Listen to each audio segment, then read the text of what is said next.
basically. Right, there we go. So yeah, I was thinking about leaving the UK because I don't think London what it used to be. I would say London was the best city in the world 5 years ago, but it's just gone really downhill. And as I said, I walk down the street sometimes, some certain areas, and then I question myself, like, am I living in London? Like, is this Londonistan? Yeah, And I don't disagree with immigration, but what I disagree with is illegal immigration. But the yeah, immigration we have now is that we need to bring the most competent, the smartest, the most skilled, the most attractive people into our society so they can raise the bar, raise the level in the society. But we've got it the wrong way around. We tax the hell out of people. So the yeah. rich are all leaving, the most competent people are all leaving. But then instead, we give asylum to people from third world countries that, come with extreme ideological backgrounds and they're taking society down. So I was thinking about leaving. London is not what it used to be, man. London used to be the best city in the world, Yeah. hands down. But now everyone's going, and yeah, it's just even when you go out on Saturday night, for example, during like Mayfair, back in the day when you used to go out, you couldn't move. Everything Yeah. was bustling. All the And I remember restaurants, those that all my brother yeah, went to university in Roehampton, and I yeah, used to spend a lot of time there. And yeah, it yeah, was amazing, mate. You go into Trafalgar, the center of London, and clubs were yeah. bustling. Everywhere was but people playing rugby in the streets and stuff. Yeah, Yeah, yeah, it's yeah. It used to be great, and that's one of the reasons why I do what I do because I studied politics and sociology, and I can see the society not just in the UK but just in Western Europe going yeah, downhill. Like when they say collapse of Rome, yeah. why did the Rome collapse? I don't know if you've seen Gladiator 2. I Gladiator 2. haven't yet. No, no. You should watch it, and it's to some extent about how the Roman Empire fell. Well, it's history, isn't it? Look, if you Yeah, go back to even the British Empire yeah, itself, how it gradually wound itself down, yeah, Roman Empire, Ottoman Empire, these empires that ruled, and I agree with you. I feel like there's a mass European immigration crisis going on. yeah, I absolutely agree with you that I think, but I think I think where us on the right, people misinterpret what we think and believe is it goes back to exactly what you said there about the level of skill coming in. All of us advocate for high-end engineers, high-end doctors, for these people to come into the country, and they do. They come in, they apply, they pay their visas, they pay their medical certificates. Engineers are qualified; they have level 3, level 4, level 5 qualifications. They come into mhm, the country, they pay 5, 6, 7,000 pound. They wait 9 months to actually get. They come in, they pay their national insurance, they pay their tax, they contribute to society. And you're yeah, exactly right in what you're saying. Is there's this illegal immigration coming in, low skilled immigration, yeah, that then it burdens society because I think statistics came out recently that something like 76% of illegal immigrants that come into the country are claiming benefits of some kind.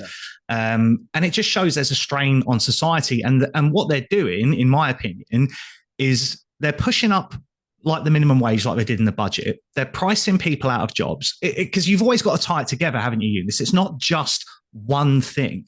It's yeah, a lack of correct training in young people. We're not pushing people into engineering, doctors, things like that. So it's a lack of training on one level. We're not paying competitive wages to people to go into these kind of jobs. People that are picking up low skilled jobs are being underpaid because we all know there's an element of people are getting backhanders and cash in hand jobs and stuff. If anyone thinks that, but I know they keep saying they're going to clamp down on it. They're not going to clamp down on it. It's been something that's been rife in society since the 70s and 80s, people doing cash in hand work and stuff. And I think when you look at things like the migrant hotels, you see that Uber Eats, they're all riding around on electric bikes, they're all doing what we would classify as these low skilled jobs. yeah, And then people will complain, well, British people are not going to do those jobs. Well, they're not going to do those jobs because they're not paid fairly to do them. And they can get people in who will do cash in hand work in those jobs. mhm, So it's balancing the system, isn't it? And I think that's where they fail. They fail in balancing the system. And inevitably what happens is they bring so many of them in that we now see what we see, which is they're being housed in hotels. The actual system itself is terrible for processing them through. It's taking years on end that we're then funding as taxpayers. And yeah. then it just builds, doesn't it? It builds. And it's been building for 30 years. And now we're at the bottleneck. We're at the bottleneck. And Exactly.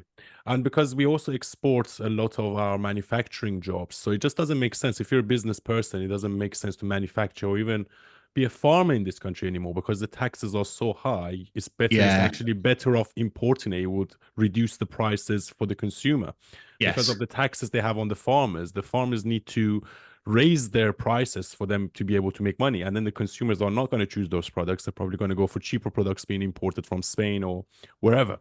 Yeah. Yeah. And unfortunately, I just don't see a lot of things being, built. I feel like we have also a failing infrastructure in this country. Oh, absolutely. British Yeah. industry. I mean, if you Yeah. go back 30 years, British industry was globally renowned, with our cars, with our engineering, our steel Mm. production, everything. It was globally renowned. British steel was a copy, a print, it was something to be proud of. And they've gradually, you're exactly right. And I think one of the biggest concerns for me, and something I've started talking a lot about recently, is definitely the renewable energy thing. I think the renewable energy thing is going to be a disaster for this country, because the way Ed Miliband is plowing towards this thing and trying to get privately foreign investment into the country, all sounds good on paper. When they put a big red image up on X or Instagram with we've pulled 63 billion into the country in privately financed investment, that's not good for the taxpayer. And I think people don't realize that they take profits off of that. They're going to want that money back. And people don't get past the headline to realize they did this with the NHS in the early 2000s, and we Yeah. still pay for it today. Yeah. The And NHS, also, we pay out 10 million a week in interest payments in the NHS to PFI. So what do you think? yeah. And that was off a 40 billion pound investment in hospitals and clinics. So what's it going to be? I mean, I did a video the other day, Eunice, I don't know if you saw it, but when they talk about the national energy infrastructure, everyone seems to focus on solar panels, wind turbines, battery storage, that kind of stuff. What Yeah. about the cabling? What about the pylons? They've got to replace 839,000 kilometers of cabling to prop up this electrical infrastructure that they want to build. That's going to cost 350 billion quid. So who's paying for that? Yeah. That's insane. And that's why I don't agree with net zero policies, because first of all, I'm an environmentalist. Yeah. Yeah, I, yeah. I believe that you should look after the environment, but the Again, current yeah. the current environmental movement is all about carbon. The Yes. environment is so much more than just carbon. It's not just about carbon. There's so many other Plastic in the oceans. Yeah. And I think this was a lie perpetuated in order, and I think it might sound like a conspiracy, but I actually think it was something that was perpetuated by the Chinese to stop us Okay. from manufacturing so they can take all the jobs. And because it just doesn't make sense. If you export your CO2 emissions to another country, it doesn't help the environment because we all No. live on the same planet. Because it goes to Yeah. India, it goes to China, global CO2 emissions are going to remain the same. As a matter of fact, they're going to get worse because they have less standards in countries like China and India. And also, what you're doing is that you're putting a strain on the consumer. We have oil in this country. We Yeah. have a lot of oil in America, but then we rely on oil and gas from Russia, which is now starting with a World War III because they know they supply our oil and gas. And they're like, haha, we can bully them because we basically have Yeah. control over their energy. So I'm an environmentalist, but I just think it just doesn't make sense what they're doing with the whole wind turbines, the whole electric. Fine. Do you want to, you want to have a sector, or you want to have like 10% of your global or your, national energy grid coming from electric? That's fine. But this whole net zero madness, oh, by 2030, we're going to be net zero. No, we're Yeah, not. yeah. No, There's a way to do it, isn't there? yeah, yeah, I yeah. think it's like a crazy rush, isn't it? It's this maddening rush to get Yeah, it oh, we're all done. going to die soon. No, we're not. This is all Yeah. bullshit. Excuse my French, but it's No. just it's something that is perpetuated by the WEF, by globalists, by people like Greta Thunberg that doesn't understand anything about the environment. But That to don't some even know units, that's why a she's so conspiracy. famous. And Yeah. if you actually look into her, she was recruited as a 15-year-old by George Soros for this Yep. marketing company. So I just find it like so beyond belief that people can be so stupid that they get lectured by a girl that doesn't know anything about the environment, and they invite her to the United Nations. I'm like, what does she know? Like, there are people that have been researching this for like 50 years. What does this girl know that they don't? Yeah, she's just a mouthpiece. Obviously, she's just the prop up at Yeah, the the front. prop. Yeah. Yeah, let's use a little girl, get her crying about the environment, how it's destroying the generation. It's a very heartwarming way to get people in. But I agree with you. I agree with you about the environment. I'm a bit of an environmentalist myself, mate. I agree that we should be looking after our countryside. We should be looking after our oceans. We should be looking after our rivers. Yeah. We should be reducing single-use plastics. There is things we can be doing. And a funny thing is, I always air back to. I'm obviously probably a bit older than you, mate. Quite a lot older than you. I remember when electric milk floats used to drop our milk off in bottles. I remember when you used to go into the supermarket and there weren't plastic everywhere.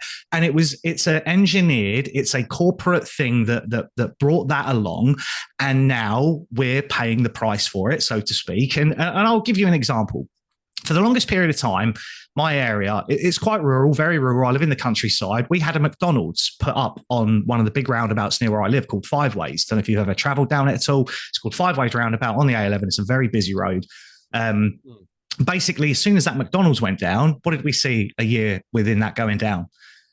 Cups, straws, bags strewn all over the countryside off all the roads that led off that. And that's one organization, that's one conglomerate putting one facility down in one area that really damaged the environment in this area because people don't seem to care.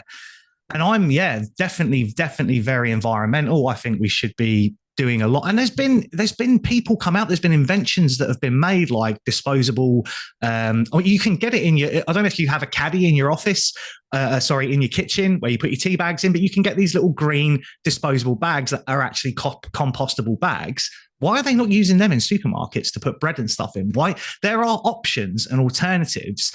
You go to Germany. I lived in Germany for 3 years. You go to Germany, you buy a crate of beer, they pay you like €2 or €3 to take those bottles back and they recycle them and reprocess them. Why are we not doing that here? That's been happening in Germany for 15, 20 years. Yeah. There seems, and that's where it airs back to what you said. It's always very well and good to turn around to society, to the general public and say, you need to eat less meat. You need to do this. You need to do that. But the margins of it are ridiculous because it's the corporations that are causing the problems. It's the global elites. It's the BlackRock funded, managed organizations that are the ones who are the issue. Yeah. And also, I just don't believe they really care about the environment. It's all virtue signaling. It's all smoke and mirrors. Because if you truly cared about the environment, you would look after the farmers. Because these are the people that are in the environment. These are the people that are dealing with cows and sheep and chickens. And, they are the people in the environment. So they would know a lot more than Keir Starmer and a lot of these people that seem, you don't know nothing about the environment. And again, with the whole vegan movement, it's so mean to kill animals. And then I don't know if you saw this debate between this farmer and this vegan girl that was crying about. And then the guy was like, you're a moron, like, because you know nothing about the environment. You don't know how much work and effort we put to look after these animals before we kill them, how we grass feed them.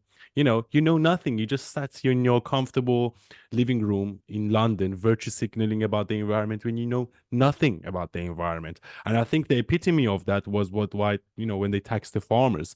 So it just shows you the whole thing. They don't care about the environment. They don't care about the people that work within their environment. All of this is just a globalist agenda. Yes. To go move to net zero. And unfortunately, it's going to cost us long term because we need fossil fuels. We need fossil fuels. The fossil fuels is a cornerstone of our developments. Fossil fuels. It's quite funny, isn't it, mate? Because a lot of the wind turbines require oils and lubricants to run the motors on them to be able to generate the electric. So but where does electric come from? Fossil fuels. How do you collect electric? Like this is the whole thing is mad, and batteries don't work. So other than that, what do you think about what's going to happen in America? Because now we have a little bit of, common sense, let's say, coming back to the States. And, it's weird because they say Trump is the devil, Trump is a Nazi. First of all, I want to know your opinions on Trump. My opinion on Trump. So my opinion on Trump is it has always been, I'm going to be honest with you. Some of the things he says and the way he can perceive himself can be a bit iffy sometimes.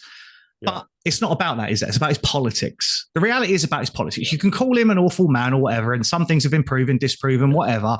There's always a narrative around the person, isn't there? I look at what he did, and it's statistically, and you can see it historically proven, that the economy in the United States and the world as a whole was a lot better off when he was in power. There's no denying that. Like, it doesn't matter what you say. And what made me laugh about the election was all these people were coming out saying, oh my God, I'm going to wake up after President Trump gets in and I'm going to be a slave. I'm not going to be able to leave my home and all this nonsense. And while he was in power, no wars were started. Nothing was, the economy was booming in America, and everything that's happened in the States for the last 4 years, or the problems that America has now, is a direct result of a Democratic government for the last 4 years. But they want to blame Trump for it. And I find this here in the UK, mate. So if we pull it back to the UK, it's exactly the same with Nigel Farage. How many people in this country blame Nigel Farage for all the problems? How many times, like the riots, straight away Nigel Farage was blamed for that, Reform UK. They've not held any power in this country. It's been an establishment government for 300 years, Tories, Labour and Liberal Democrats. Everyone wants to blame Reform UK. We're all idiots. We're all morons for supporting them, which was the same narrative that was going on in America. And then I think what happened there, I think that election shook a lot of people up. I think the left realised that the nation aren't taking it anymore. And I think that's going to happen here. I think it generally transpires over to the UK. What happens in America will usually happen here. I think what we're seeing now is a government... 4 or 5 years always behind. That's what happens, Yeah. And I think what we're seeing now is a lot of us were warning about, I mean, I lived under the Labour government before. I remember Tony Blair, and I've admitted this before, I voted for him. When he came into power, I was probably, 1997? I was about 21 years old. I voted for him because he was like a big change from what the Conservatives were. He came in on a fanfare, mate. It was like, and do you know what the funny thing about it was, is when he came in, it was like the coronation. There were people out on the streets. I liked him as well. I can't lie. I never voted for him, but I liked him. So it was. But then the thing is, he made a lot of strategic mistakes. But Oh God, yeah. I mean, weapons of mass. I mean, the Iraq War, the biggest one, selling the NHS out to PFI. Obviously, the banking crisis, which a lot of people will say, well, that was a global issue. But God, they had something to do with that. There was government failure in that. People always misquote they came into power in 1997. The country was 500 million in debt. It then ended up nearly 1.2 trillion in debt by the time they'd finished, yet they want to focus on the 2.8 trillion. So it's a catastrophic failure by two governments. Going back to Trump, I think it's a good thing because I think he's anti-woke. I think he's anti whatever this narrative is we're seeing today. And I think he's just going to put a boot down on this nonsense. And I think what we've done is we've given a massive voice to minorities. I mean, I don't know if you've seen the idiocy that's going on with the Scottish, with the SNP in their latest court case, where they're trying to say that they're going to recognise a pregnant man. I mean, and where even some of the LGBT. I think that's what done Nicola Sturgeon in the fact that she released I think, was it a sexual harassment, a rapist? He identified as a woman, and then he was transferred from a male prison to a female prison where he has a lot more prey. And I was thinking, this is like so beyond, this is preposterous, like it's beyond ridiculous. So, and I think that was one of the reasons her political career is over, as well as the fact that she's corrupt and her husband's corrupt. But 100% I agree. I think she's still being taken to court, isn't she? There's still an active court case going on with her. I'm fairly certain there is. So I think so, but I don't think it's to do with her. I think it's to do with her husband. That's it. Yeah. Yeah. But regardless, I'll be completely honest with you. I just find the politics in this country extremely boring. I feel like the only party that gives me any hope is the Reform Party. However, I do think they have their own flaws because I was working in communication strategy with Nigel Farage. And I think Nigel Farage has to be quite careful not to let his ego overrun the party, because I was having this conversation with Ben Habib the other day. And I think after the election, Nigel Farage started getting rid of people that he saw as a threat to him, and Ben Habib was one of them. And that's a strategic mistake. Because look how Trump won the election. He had all these powerful people that shared the stage with him: Elon Musk, Vivek Ramaswamy, RFK Jr. All these people. It was a team of people that won him the election. And the thing is, you saw with the petition that's going around. It's got 3 million signatures now. So Yeah. there could be a general election within the next year. Like, it's not beyond the realms of possibility. So the Reform Party need to be on their tiptoes. They need to have a team ready to go. And you're not going to do that by Do you know what, getting mate? I rid just of want to cut people. in, Eunice. I Yeah. don't think they have. I've openly said this. I think if that was to happen and they were to get in power next year, it would be a disaster. Yeah. They don't have the infrastructure yet. But also, No. I feel like, look, I like Nigel Farage. I met him a Yeah. few times. I worked with him. I helped him a lot during the election. And after the election, I went and sort of done my own thing. But I just felt like he is almost making a strategic mistake of getting rid of talented people within his party. And look, I don't know if this story is true or not. And because I heard Piers Morgan say it. And Piers Morgan said, I used to, like Farage a lot. I used to love him a lot. And we both went on TV. I was working for Talk TV. He was working for GB News. We were rivals at the time. We Yeah. both got a interview with Trump. And 2 days before that, Farage was apparently in Mar-a-Lago having dinner with Trump, and apparently he trash talked Piers Morgan, and he gave them a document of all the wrong things that Piers Morgan has said about Trump. And obviously Trump is an egomaniac. So Yeah. if you think about it, that's a snaky move. That you shouldn't be doing that. That's a snaky move. Let's keep it Yeah. real. I like Farage, but then I might be wrong, but I feel like he could have this tendency to be a snake sometimes, or sometimes to lie. Yeah. Whereas I don't really see that within Trump. I feel like Trump is a lot more, even though people think he's an egomaniac, I feel like he's willing to share the stage with people. Whereas Farage, because that was one of the reasons Ben Habib and Farage fell out, is that Ben Habib you're like, you need to democratize the party. And Yes. Farage was like, no, I'm going to keep all the shares for myself. So, look, reform is the best chance this country has, because I feel like conservatives are dead and Labour are just a bunch of Marxist, communist, woke ideology people, all establishment politics. So I feel like reform was a breath of fresh air when they entered the political scene. However, I feel like they are almost, backtracking, or almost Yeah. like becoming like the other parties in the name of sanitizing the party. But they Yeah. have to remember, the reason why they got so many votes in the first place is because they were outspoken, is because they were daring, is because they said politically incorrect things. And one last criticism towards reform and Nigel Farage is that I read through their manifesto. I actually done a whole video on their contract with the people, and I was thinking Yeah. there's so many different amazing policies in this. But then Yeah. every single time I saw Farage on the debate stage, all he spoke about was immigration. Yes, Okay, mate. fine. Oh my Immigration God. is fine. Immigration is fine. Yeah. Speak about immigration. However, if you keep speaking about it, and if that's all you're speaking about, it comes across racist. Yeah. It And you comes know across what? racist. Yeah, I absolutely wholeheartedly agree with you. I think there's been enough polls and statistics, and I do agree with you, everything that you're saying about reform. And my worry is they were, like you say, they formed in 2018 under the Brexit Party. He obviously got stabbed in the back a little bit by Johnson in the way Johnson dealt with the withdrawal agreement in the EU. Yeah. Farage then created Reform UK off the back of basically the establishment parties being what they are. And I do agree with you. I think they went through a phase where they recruited the wrong people. Maybe he wasn't managing it correctly or as involved in it as he should have been. They got exposed for it, which is what they're going to do. The media are going to find Reform UK need to be squeaky clean. And that's really hard to do. And I think a thing that disappointed me recently was they put out a press statement, as Reform did and Farage did, basically offering councillors, conservative councillors, to defect to Reform UK.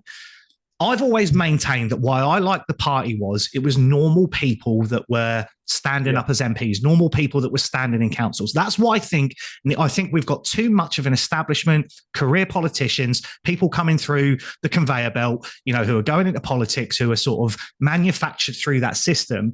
We need just normal people, which is what I like about James McMurdoch. Some people say he was an ex-banker, whatever ever, but he was just a normal guy working in society, and he's managed to break into becoming a politician. What happens to him inside that system? Because as we know, with any corporation or any kind of organization, there's manipulation and things that go on. But for me, it was always, I agree with what you said. It was about Reform UK maintaining who they were.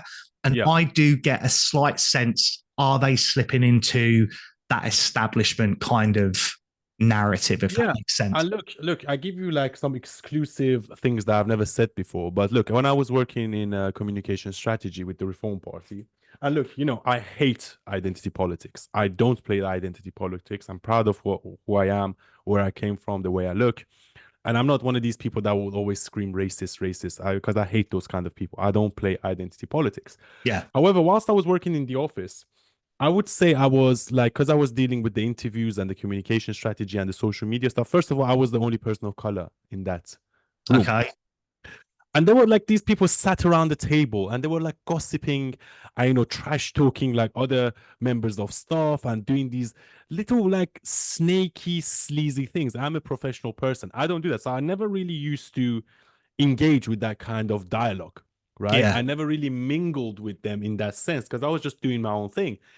And then afterwards, when the election was over, all these people got like some sort of a role within the party and they never like ever called me back. And I was like, you know what? That's fine. I've got my own business. I'm doing my own thing. I would rather do the media stuff for my own sake anyway. But I Yeah. just found that a little bit weird. I found that Yeah. weird in the sense that, why are they getting rid of talented people such as Ben Habib? Not rid of, but almost like Pushing him out. sidetracking them, Yeah. sidetracking them, Ben Habib. There's a lot of people up and down the country that this has happened to. And I was just thinking, like, would this look the stigma that the Reform Party has attached to it, unfortunately, is the fact that they're a little bit racist. Yeah. Do you think that could be true to some extent on some levels of some supporters, or no? Personally, I'm a member of them. I put my name down to stand. I don't believe I'm racist in any way. Like, I've got plenty of friends of color, different religions, different. I don't think I'm. Are there people inside Reform UK that are racist? I would imagine so. But I think you could say the same thing for any political party. I think to sit there and say, I mean, you've only got to look back to 2021 when I always get this one right. There's the ECHR and the EHRC, Equality and Human Rights Commission, rolled Labour over the coals and basically said you've got to check because they were found guilty of anti-Semitic behaviour. This is in 2021, and this was a published document by them. Reform have never had that. As much as Hope Not Hate investigated some dubious people that had managed to sneak into the party, fair enough. But then you've got that with every political party. I just always seem to think that they over-dramatise problems with Reform UK and generally tend to push under the rug the problems with the main political parties, like the guy in the street the MP that punched the guy in the face in the street not too long ago. You've got the councillor for Labour who was given it the whole slitty throat thing not too long ago. You've got a Labour MP was suspended for anti-Semitic behaviour no less than 2 months prior to the general election. And I think when it's Reform, it's blown out of proportion. When it's other political parties, it gets brushed under the carpet a little bit. Yes, I generally think that Reform picked up that off of the back of some things that Nigel Farage said. But again, one of the quotes I saw was he basically turned around a while ago. I think he was on some train journey. He was doing an interview and he basically turned around and said that he couldn't get a train because there were too many immigrants in the country. Immediately, that was brandished as a racist comment. I don't see there's anything racist about it. You're just because but saying that with NHS, I can't get an appointment because there's too many immigrants. But and saying there's too many immigrants, they could be Indian, Chinese, white, Australian, American. It doesn't. It's a classification. But I just think that people want to. I think they don't like the fact that there is a public.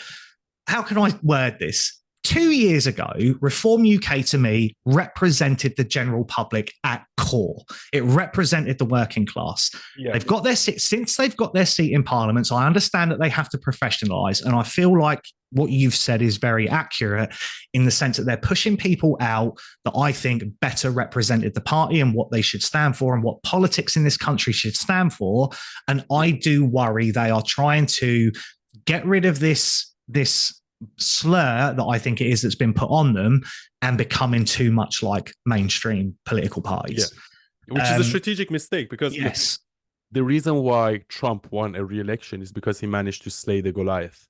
The mainstream media, and because he stuck to his guns, he didn't professionalize. And the fact that Nigel Farage would do this makes me think that he might be a little bit of a dishonest man, because if you have principles, you stick to your principles and you Yeah. keep going ahead. Or maybe he's just scared. Maybe it's just a British way of saying, I don't want to be deemed as a racist. So maybe it's just, British culture, or because Yeah. Americans are more bulldoze, they go ahead, It whereas seems like British are Trump's a more bit more polite. brash, isn't he? Trump's a bit more brash. He doesn't care. Yeah.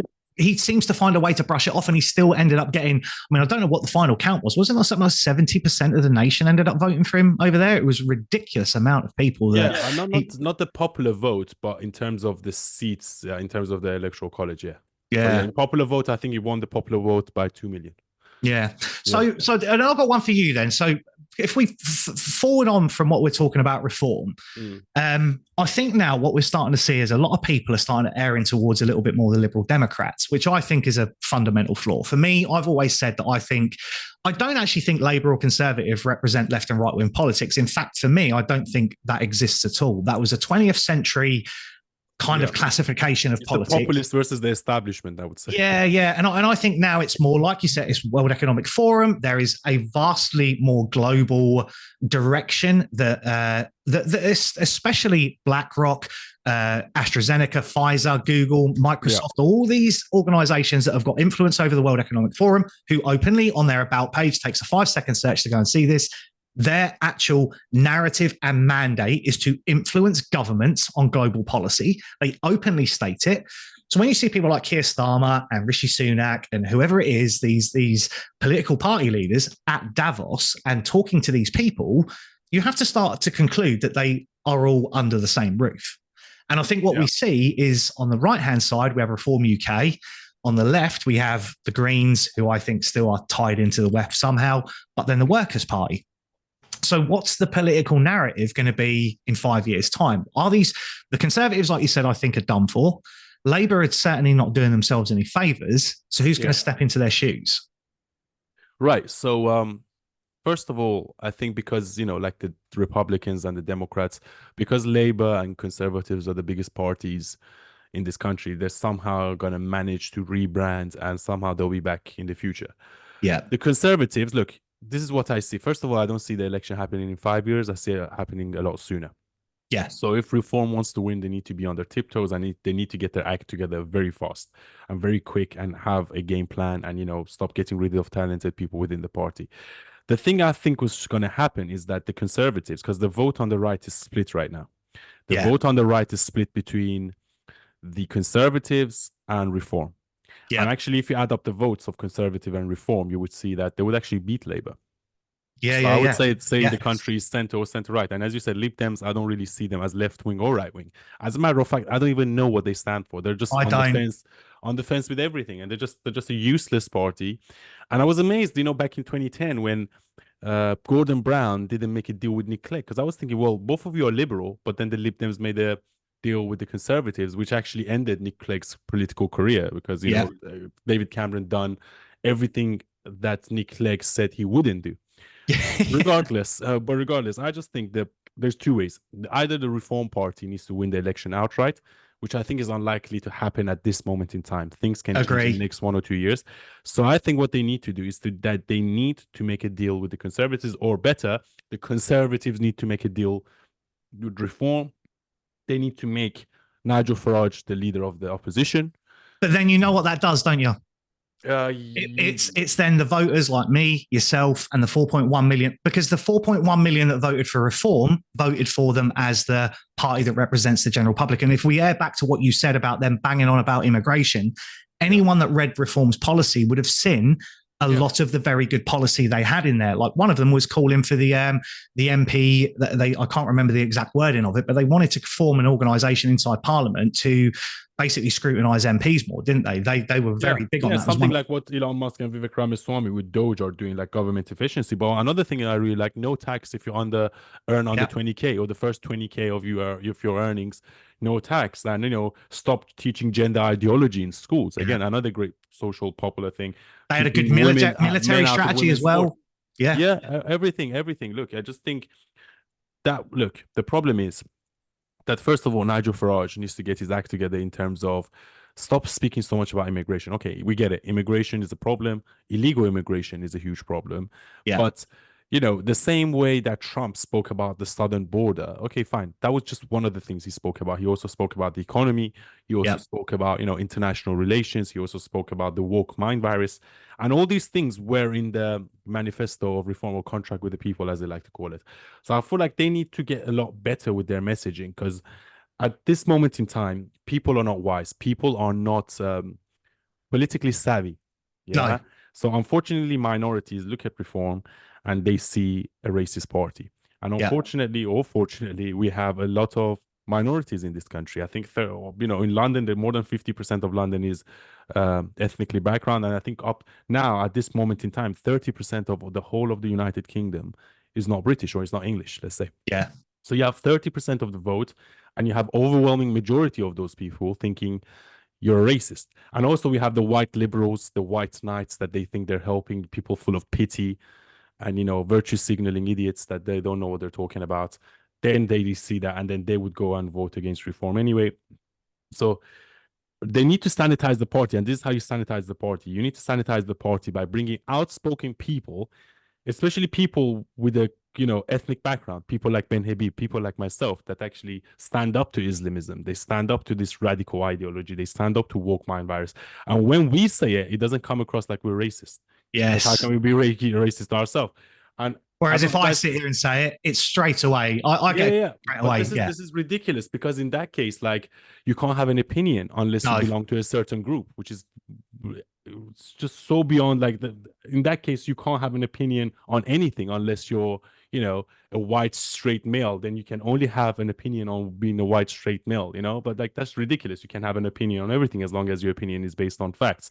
So they need to be a lot more brave. They need to be a lot better with the recruitment and they need to be on their tiptoes. I just feel like Nigel Farage, I think, in my opinion, he's letting his ego and maybe yes, the people around him are also probably don't want the best for him or for this country. I don't know. I just think he needs to get a lot smarter, a lot quicker. yeah, I agree. I Yeah, absolutely agree. And yeah, I think, but I ultimately, do you know what I think, Eunice? I think what they're going to do is I think they're going to use reform as a bit of a told you so. yeah. I think something's being engineered here that Labour are just being that bad. They want to drive everyone to a fringe political party, put them Mhm. in, so the general public put them in power, and then they're going to have so much work to do that they're not going to be able to fix all the problems that Labour caused. And because we've got to, I think what people don't realise is this is not just the Conservatives. This is Mhm. 1997 to today. This is Labour and Conservative 30 or 28 years of their rule that has put the United Kingdom in the situation we're in today. This didn't happen in 14 years. It's happened in Yeah. 28. But It's both establishment politicians, both globalists, both, yes, pro EU, and this idea that people like Nigel Farage and Donald Trump are against democracy, but they're in reality they're the ones against democracy because when Brexit won, the EU made it extremely difficult for us to yep, leave the European Union. Look at what they done to Trump, dragging him through the courts, yep, calling him Nazi and Hitler, and had an assassination attempt on his life. So in reality, it's them that are the anti-democratic. They get rid of yeah, Biden and then they just install Kamala Harris. Like how is that democratic? You didn't even have a primary to decide who the next democratic candidate is going to be. yep, So look, I feel like good and evil. I think good always wins over evil. It's just a long yeah, battle, but you have to make sure that you are good, and yes, in order for you to be on the right side of history. And I just think Nigel Farage, I like him, and I think he's the last breed of charismatic politician in this country. That doesn't mean he's without his flaws, and I actually want to help him. That's why I criticize him, and I hope he watches this and he gets an idea. I hope his ego doesn't get in the way. But I just think the Reform Party need to get their act together quicker. I just they feel like need they're a real bit too people, lax. mate, don't they? They need real people. I think Yeah, yeah, they, they need real people. They need a yeah. big team. They need investors. Like I know Zia Youssef as well. I actually have a friend of mine. I know a girl that knows Alex McDonald, and Alex McDonald is the guy that Zia Youssef worked with to make his concierge app, Velocity Black, which he Okay, sold yeah, for 300 million, and now he's one of the biggest donors to the party. And well, the reason why he's the chairman, is because he is the biggest donor to the party. And I might actually meet him this weekend, Zia Youssef, and I'll probably have a conversation with him, and I'll tell him the same things that I'm telling him now.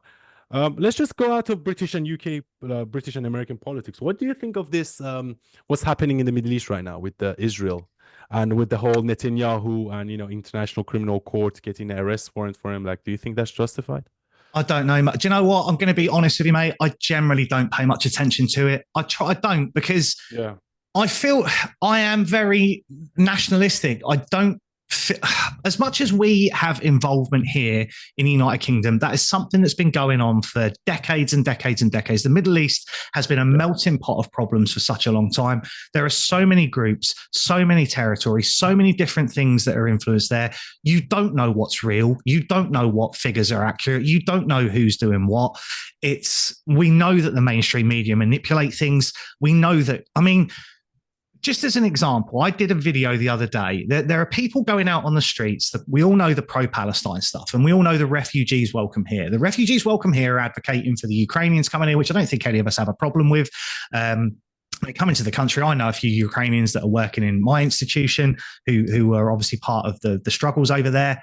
Yeah. But then when I did a video the other day about the arms, so they'll come out, they're the same people that will stand in the street saying, stop war, but defend Ukraine.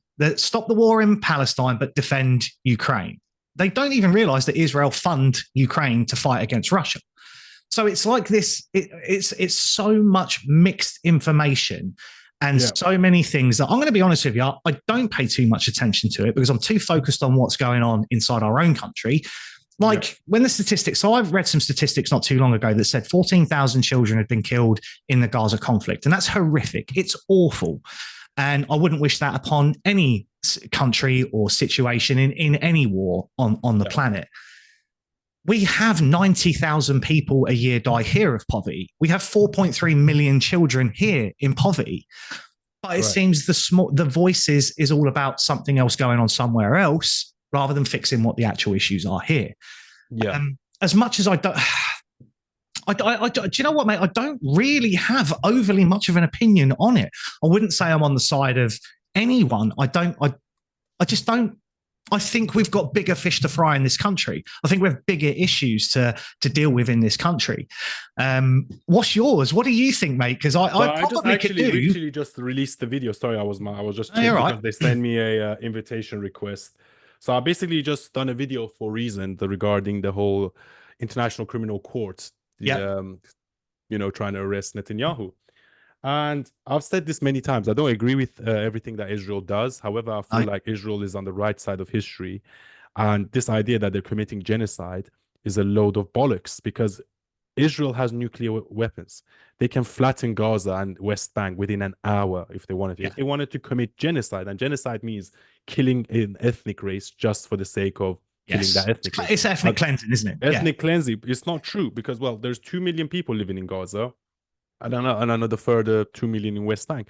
They could kill 4 million people in a snap of a finger if we really wanted to commit genocide.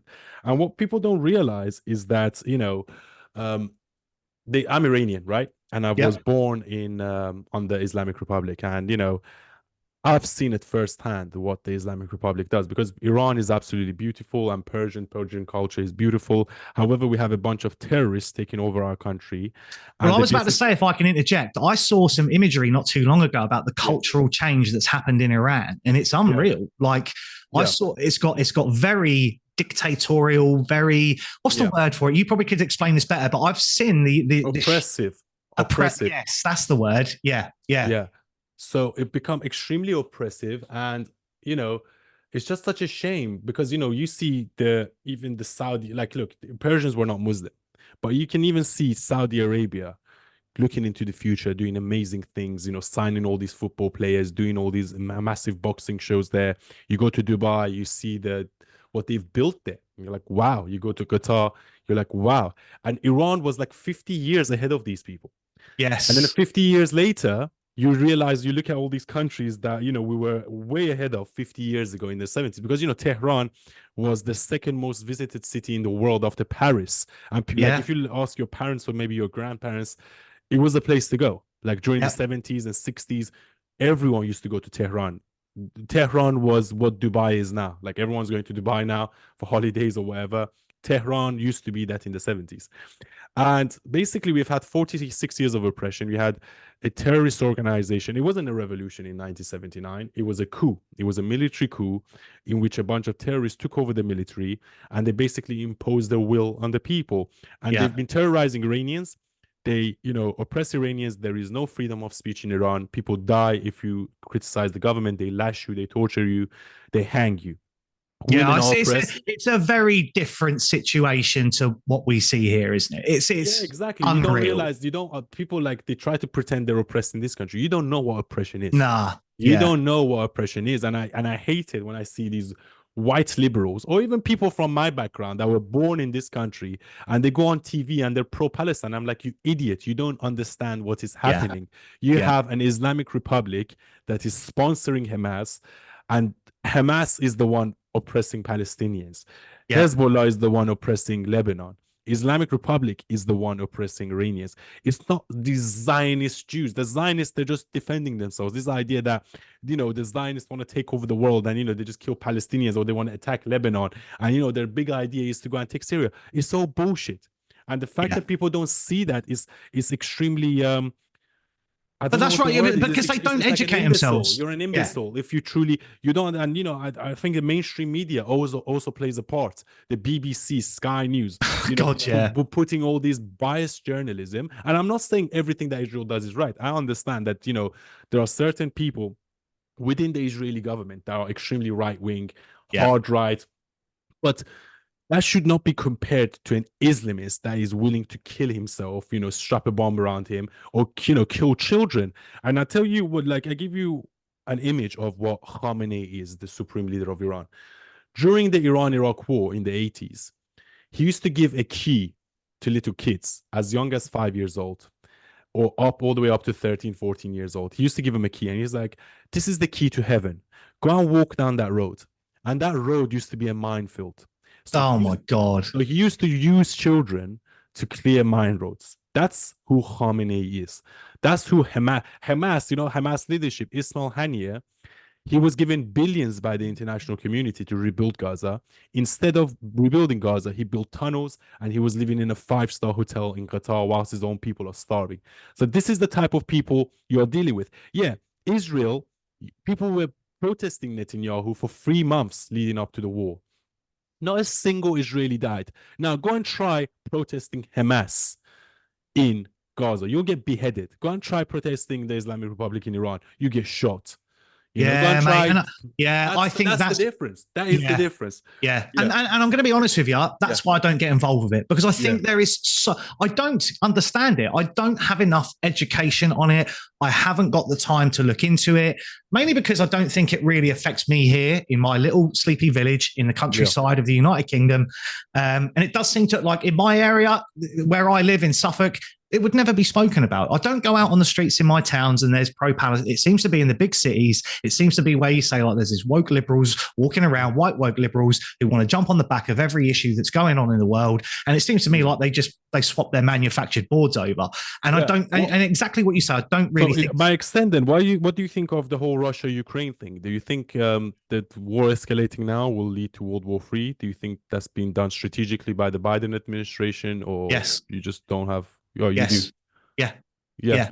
I think it's being engineered, mate. Because I don't know if you saw. I did a video yesterday. They've got unidentified drones. Where I live, Eunice, is I live in between RAF Mildenhall and RAF Lakenheath, two of the biggest United States military bases in the country, and I live 5 miles away from them. There's been documentation published recently in the War Zone. The Sun covered it. The Telegraph covered it. They've been chasing off drones from these bases. Right. Unidentified. So they've already sent drones, but Russian drones. And they suspect that Russian Secret Service are inside the UK. And we're not talking about £500 Argos drones. We're talking about military grade recon drones that they've smuggled into the country and they're now using. There's been reports of it going. Now, it has been put out in mainstream media. The Sun covered it, the Telegraph covered it, the Express, all the big newspapers have covered it.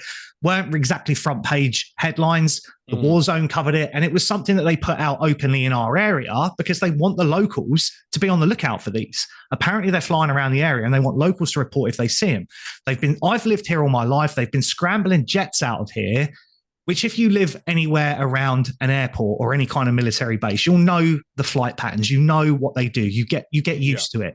So when jets start whizzing around the sky in figure of eight patterns and doing things that you don't normally see, you know something's up. You know that something's going on.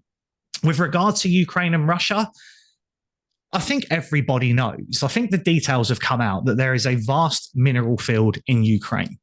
And it's a I mean, what do we call it? Russia versus the West or Russia versus NATO land grab. Who can keep hold of these resources? Mm-hmm. And I think there's equal bad on both sides. As usual, it's military. It's all about money. It's all about global conglomerates who've got their hands in the back doors of governments, trying to grab up resources and materials and land to further their profits. And as per usual, it's a nation of people and innocent civilians that suffer from it. And 100%. And look, the thing is, Russia, and I'm just going to take it back a little bit. Russia, Iran, and China are, known to be the axis of evil. Yeah. However, Russia, I think if you saw Putin's interview with Tucker Carlson like last year. Yeah. And basically in that interview, he said, I asked the Americans, can I join NATO? And Bill Clinton said no to me, or let's put it bluntly, CIA said no to me. Because, Bill Clinton went and asked CIA and CIA was like, no. So the war could have been avoided. If Russia was part of NATO, then would this war would have never happened. Was. Under Trump, nothing happened, did it? He kept it at bay. And as soon as he went out of power and Biden came in, 100%. But then we're going to get into that in a second. But the point I'm trying to make is that because people, I know, in this war, I want the war finished. And I think the best way for the war to finish is to give up the land Russia has already taken. But then a lot of Ukrainians are saying, no, we're not going to give up the land. So I'm like, okay, you want to risk World War III just because of 20% of land that Russia's taken, which is actually ethnically Russian and majority Russian speaking. Let's keep it real. We're not going to go into World War III. And I know it might hurt for the Ukrainians, but this is the point I was trying to make. So Putin in that interview with Tucker Carlson said, I went to the Americans and I said, I want to join NATO and let's make the Islamic Republic the enemy. The Democrats said no. So now the reason why Iran is cooperating with Russia is not because Putin loves Iran, or it's not because Putin loves the Islamic Republic. It's because it's like a game of poker. Or strategic, isn't it, mate? It's strategic. It's all strategic. So now he's like, you pushed me away and you basically pushed me into the hands of the Iranians and the Chinese. I tried to cooperate with you. Oh, and North Korea. Let's not forget North Korea as well. Yeah, North Korea. I tried to cooperate with you. You didn't cooperate with me. And I'm not saying, look, I know Putin is a tyrant. He probably kills his political opponents. He poisons them. But he's not a madman. And this war was perpetrated by Obama that overthrew a democratically elected government in Ukraine that was pro-Russian, installed it with a puppet government. And the same thing happened in my country in 1979, by the way. It happened on the Carter. And it's always funny that it's these Democrats that do these things. Yes. Yeah. It's the Democrats that always do these things. And Obama, and then that's the reason why Putin went into Crimea. And then, as you said, during Trump, even though the mainstream media was telling us that Trump is a Russian asset, Putin didn't take an inch of Ukraine. He didn't take an inch. But then as soon as Biden comes, Russia attacks Ukraine. And now, on his way out, he's been the worst president in American history, in my opinion. Yeah. But his long-lasting legacy would be to basically burn the house down. And, oh my God, I could not agree more. Yeah, I could not agree more, because I listen to a guy called Count Daedalus, and he's very good on military stuff and space. He's really good on like the universe, but he primarily focuses on things like nuclear war and military strategy. He's really good.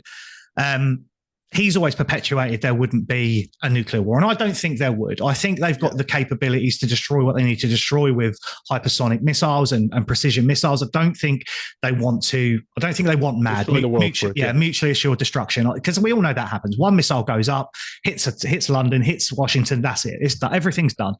I don't think they want that. But yeah, it just seems to be a bit of peacocking at the moment. There's a lot of peacocking going on. I do think. I don't think Putin is mad enough to go and strike London. No, even though they try to make him look like him. But then it's funny because they make him try to look like a madman. But then you're poking the madman. I don't think he's a Yes. madman, but No. you're saying he's a madman, and then you keep poking him. So you know what I Well, mean? it's like he openly stated, didn't he? He said, if you Yeah. fire UK, US missiles into my territory, there will be repercussions. And exactly like you said, Biden's going out. I'm going to take the house down. Let's authorize so Ukraine can fire these rockets. Yeah, and then blame it all on Trump when he comes into power. And it's exactly what happened, because people have very short memories. And what will happen is Trump will come in January. I think this is already escalated up massively. I think there are a lot of nations are at very, very low. I don't know. I can't remember which way around they do it. I think DEFCON 1 and 2 is quite bad. And I wouldn't be surprised if they're at them. And I think, yeah, what will happen is they're towing that line of, we're just going to poke him enough. Yeah. Trump comes in, they do just enough to tip it over the balance where he can't switch it back.